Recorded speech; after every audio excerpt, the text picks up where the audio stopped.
I was pretty used to having an exhausted slump about an hour or two after lunch. And I was a teacher at that time. So I would fight through whatever class I was teaching after lunch. And I just figured that everyone had that. It's how it is, the afternoon slump. Are you ready to live your best life, make healthy choices, have success, have fun, and still have time for everything else? I'm here to teach you how to do that, and we'll all learn together from guests along the way as well. Follow along for some powerful tips on cultivating gratitude, making healthy choices for mind and body, and having fun doing it. What if all the angst and worry actually don't help? Oh my goodness, let's keep learning how to do this differently.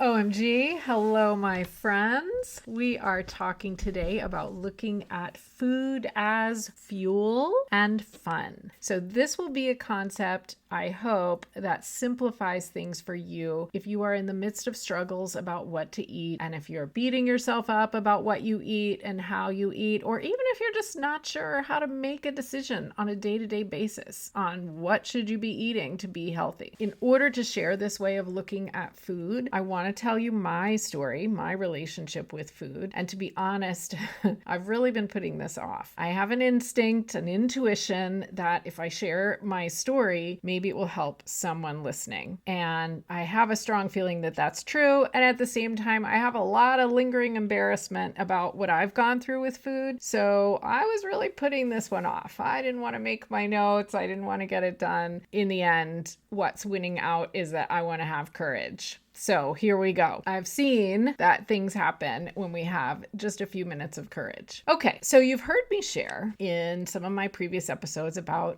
getting stronger and about walking that I was never the sporty person.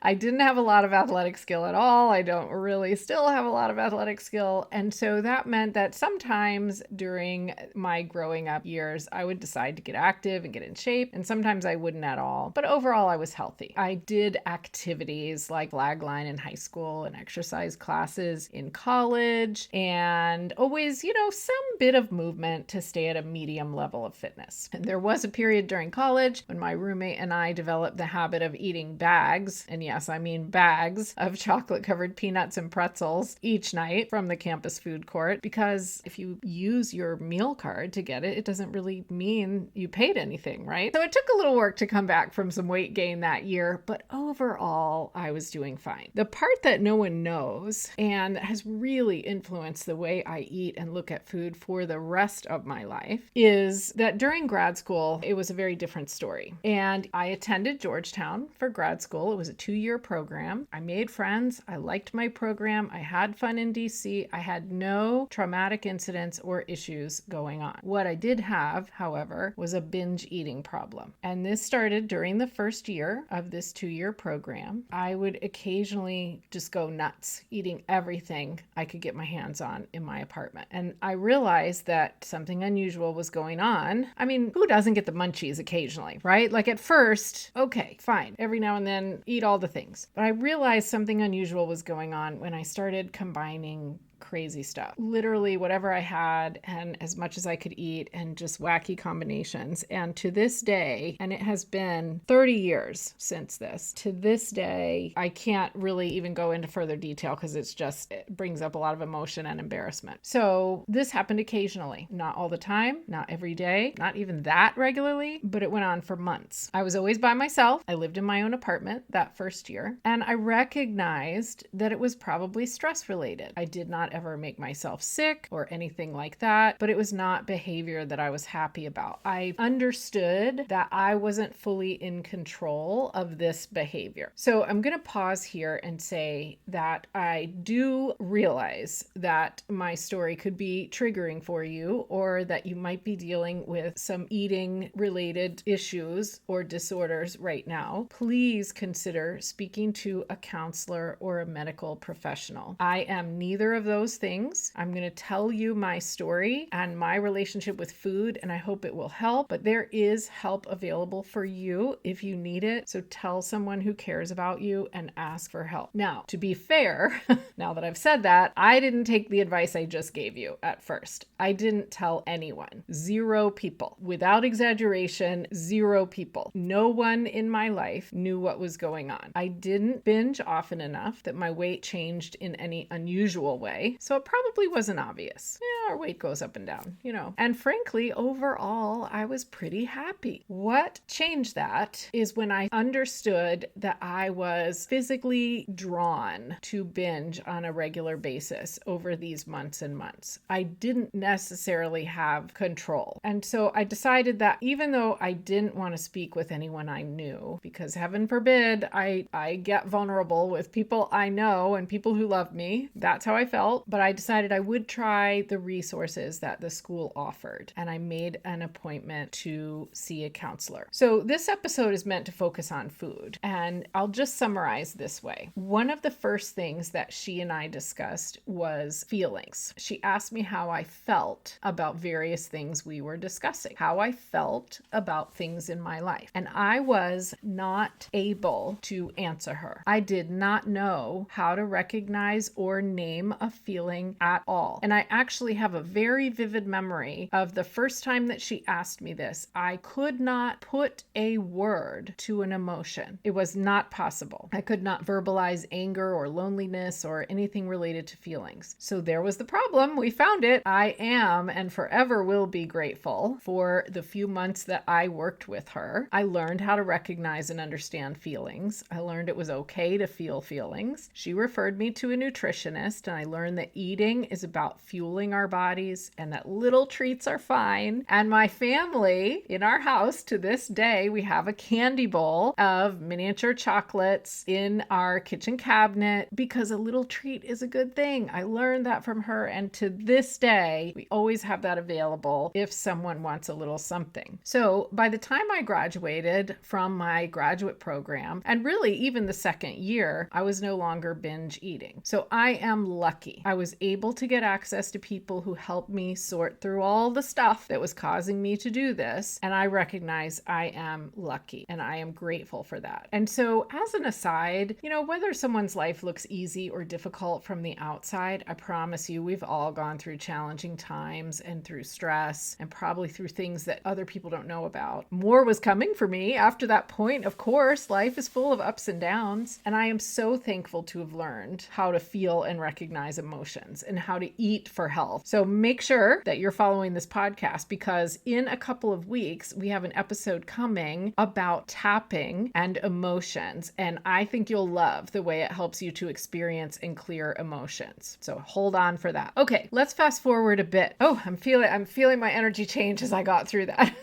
So I went into the working world, I got married, I had kids, life continued. I recognized when food might become a bit weird for me, and I coped pretty well. But I was still at that point a naysayer about mindset and the power of the mind and our thoughts. I call myself a recovering naysayer. And I knew that anything related to counting was a no-no for me. I could not commit to something where I had to count calories or count macros or weigh daily and track weight. Any counting and numbers related to food I could not do. I recognized that wasn't healthy for me mentally and emotionally, and that was fine. I just didn't do those things. And then about 10 years ago, all of this came full circle, as things tend to do in life, because I started a social selling business with a company that is focused on healthy living, healthy skincare, and healthy and safe nutrition. I wasn't completely happy with my size and my fitness level at the time, which is not surprising because at the time I was a full-time high school teacher. I had 2 young kids in elementary school. We ran around all over the place all the time. So I decided I should open my mind a little bit, and I started to learn more about nutrition and food from the resources I was being introduced to. One of the first things I did was a 30-day reset in which I removed the most common inflammatory foods from my diet for that 30-day period of time. time. And this sounded good to me because I could eat what I wanted otherwise. I didn't have to go hungry. I was told, if you're hungry, eat. Just choose different things. And so at that time, I removed gluten, which comes from wheat, barley, and rye. I removed dairy, which the way we think of dairy is sometimes confusing, but basically milk, cheese, ice cream, things from a cow.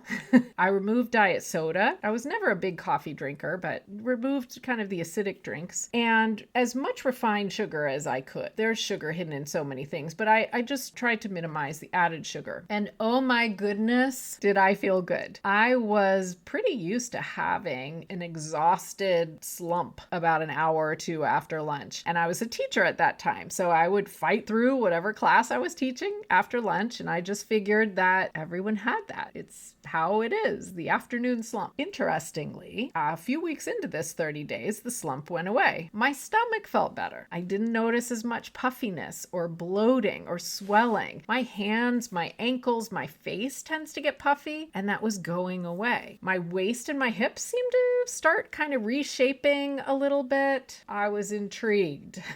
So at the end of the 30 days, I added items back in to what I was eating. I kind of did a little experiment on myself. I did one major category at a time, and then I just watched and observed how did I feel. And I found there were a couple of major food categories that really made me feel like crap. The after lunch slump seemed to be related to what I was eating for lunch. Imagine that.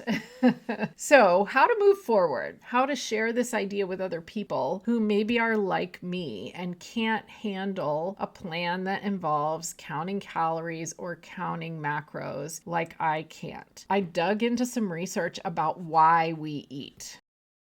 Part of healthy living is gut health. So much of our hormones, digestion, and nutrition centers around a healthy gut. Every morning, I use a Green Gut Glow drink to make sure that my brain, skin, nails, hair, and gut are at their best, and to make sure that I get more veggies than I would eat otherwise. I felt a difference for sure. Grab yours or have a look at www.bit.ly/Green Gut Glow Plus, or just find it in the show notes. So people eat for, I would say, kind of three big reason categories. Physical, meaning we need to stay alive. Mental, meaning we want to feel good. And social, meaning we eat with friends, we do the holiday, whatever. We eat for those reasons. And so, of course, we need to eat to stay alive. We need to eat to satisfy our hunger. Hunger is a valid signal that our bodies need nourishment and energy. We also eat to provide our bodies with nutrients needs. The energy that we have to run the body comes from food. That's what calories are. And the macronutrients, and I'm sure you've heard the term macros. Macros are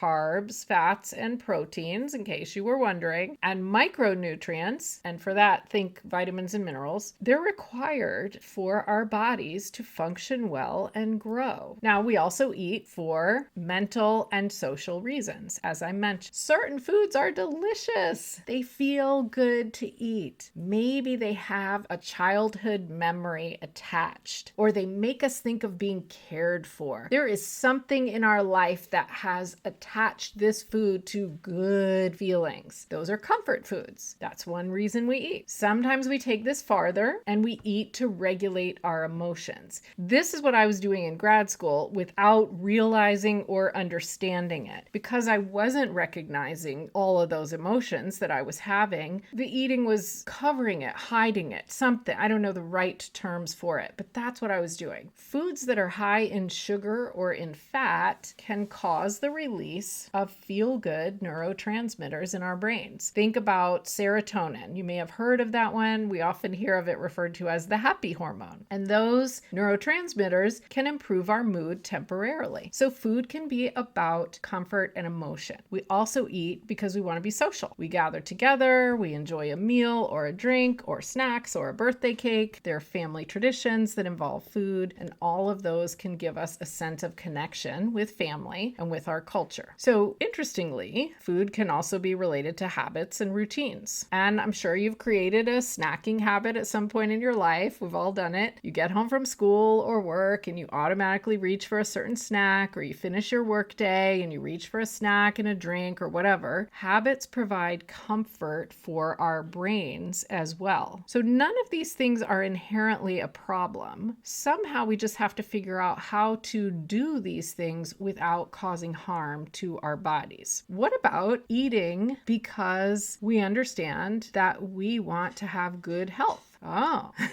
this is not a way that I had looked at food before. I just ate my food. I didn't look at it as being pro-health. I figured that maybe dietitians, nutritionists, maybe personal trainers, I don't know, looked at food this way, but not regular people like me. And that was a game changer. That's where I realized that I could actually look at food differently. And around this time, I also met Kristen Cofield of theculinarycure.com, and I loved the way she described two types of food and why we eat each type. So she refers to functional food and celebratory food. And I loved this concept. Now I like to refer to food choices as fuel foods or fun foods. I like the alliteration of the F's. So here's what I mean. And I think you'll like this concept because we're trying to simplify and trying to make food a positive thing. If counting macros or counting calories has worked for you in a quest to lose weight or improve your health, then please feel free to continue. Those methods do work.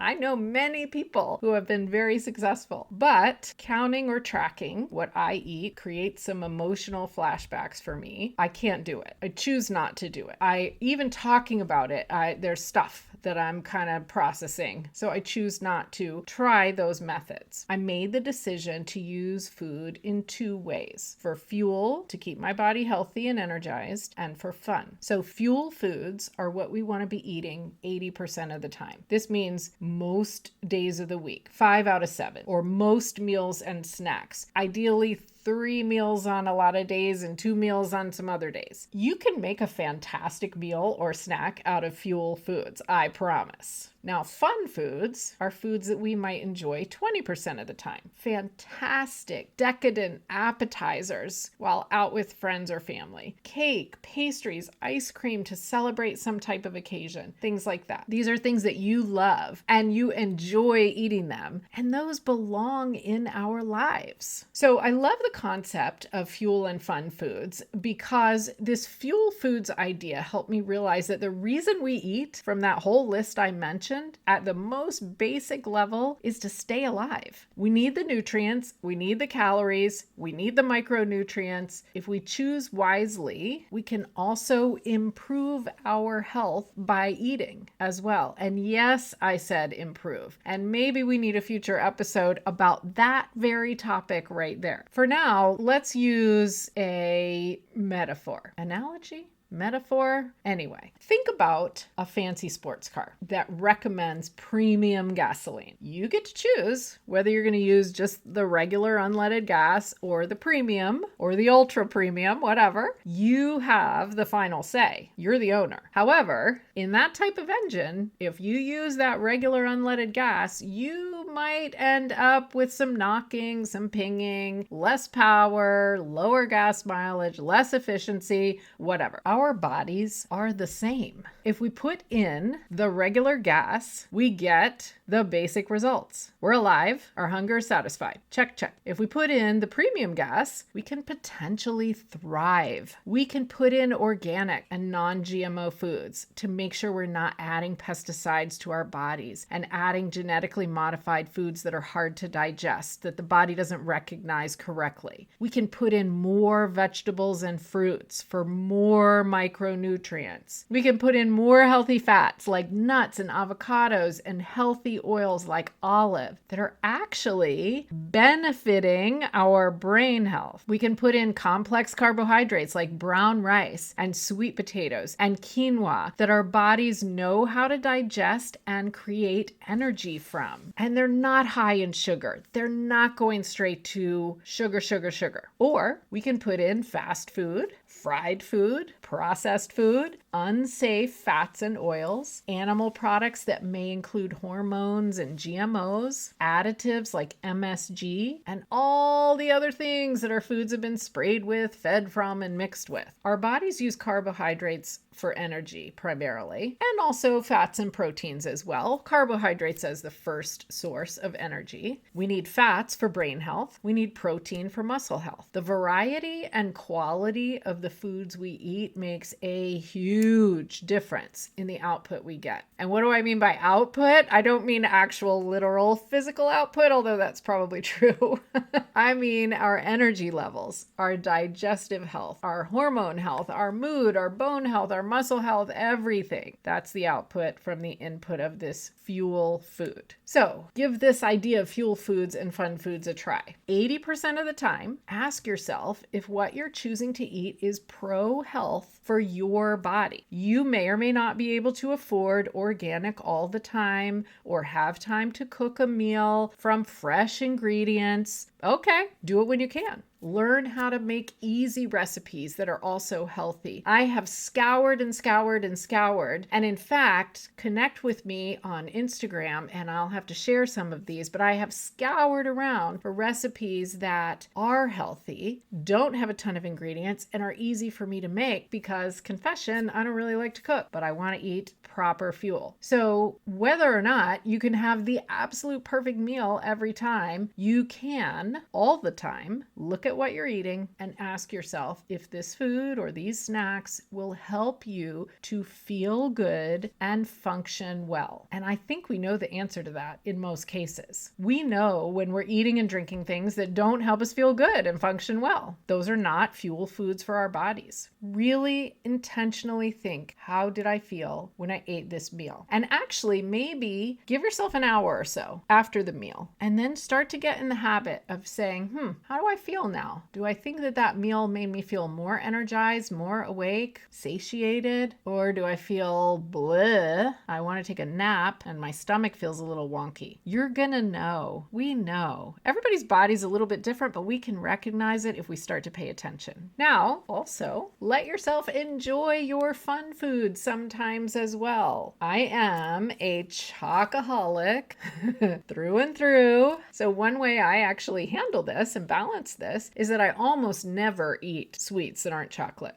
For example, you offer me a vanilla birthday cake and I probably will not eat it. Now, I'm not going to be rude. I might take it and then I might just find a way to avoid eating it. But that works for me. That's one way that I minimize. And instead, I focus on finding high quality, fabulous, fun foods that I can really enjoy. Interestingly, as I mentioned before, when I cut out a lot of processed sugar, I gradually even craved it less and less. So I don't even really have the desire to eat dessert all the time. But if I am going to do it, oh my goodness, it is going to be good. And I'm going to love it.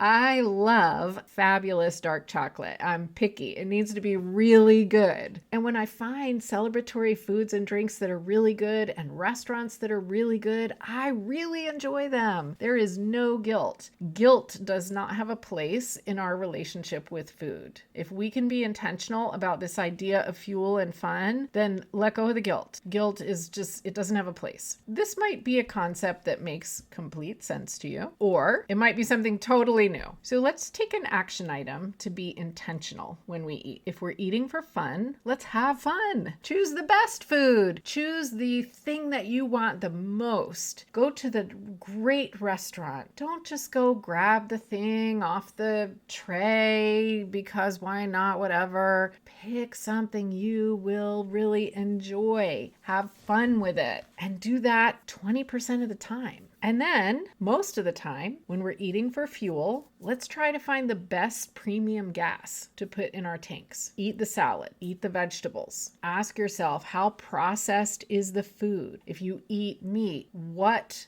does that meat potentially have in it? How did the animals eat? How was it grown? What toxins may have any of the foods come in contact with? And just remind yourself that you are amazing. You are a premium sports car. And to run in the most amazing way in your life, feeling good, having energy, not being waylaid by the slump after the bread heavy meal or whatever it might be that is an issue for your body, you want premium fuel foods. So be intentional. How do I feel after I eat this or drink this? Just pay attention. My goodness, isn't that a theme of this podcast?